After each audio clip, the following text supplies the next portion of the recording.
CBSE आणि काय CBSE काय असतात ते आम्हाला एसएससी माहिती, पुढचं काही माहिती नाही. हे सगळे बोर्ड त्याच्यामध्ये त्याचं शिक्षण सुरू केलं. मराठी भाषा तर सक्तीचीच केली, पण इतरही 4-5 भाषांमध्ये आपण शालेय अभ्यासक्रम सुरू केला. त्याच्यामुळे कदाचित पहिल्या प्रथम महापालिका शाळांमध्ये सुद्धा ऍडमिशनसाठी या रांगा लागायला लागल्या. आणि पालक सांगायला म्हणजे आमच्याकडे यायला लागले की आम्हाला महापालिकेच्या शाळेमध्ये ऍडमिशन, असं कधीच येत नव्हते कोणी. सगळे मोठमोठ्या शाळांमध्ये सांगत होते की आम्हाला तिकडे जरा लावा न बसेल, आमच्या मुलीला ऍडमिशन पाहिजे, महापालिका शाळेत ऍडमिशन पाहिजे. का?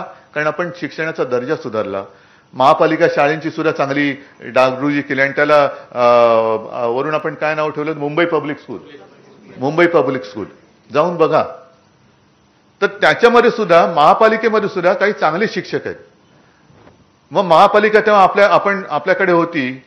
मी आयुक्तांशी बोललो, सगळ्यांशी अधिकाऱ्यांशी बोललो, शिक्षण अधिकाऱ्यांशी बोललो आणि त्यांना सांगितलं की तुम्ही आता आपण हा मर्यादित स्वरूपात करूया. 10वीच्या विद्यार्थ्यांना तुम्ही 10वीचे जेवढे वर्ग आहेत त्याच्यात तुम्ही तुमच्या शाळांमधला प्रत्येक विषयातला एक तज्ञ चांगला शिक्षक निवडा आणि एकच शिक्षक, त्याला आपण एक स्टुडिओ करून दिला आणि स्टुडिओतनं तो त्या 10वीच्या विद्यार्थ्यांना तो शिकवायला लागला सगळ्यांना. म्हणजे शिक्षणाचा दर्जा आपण उंचावून समान करण्याचा हा एक प्रयत्न केला.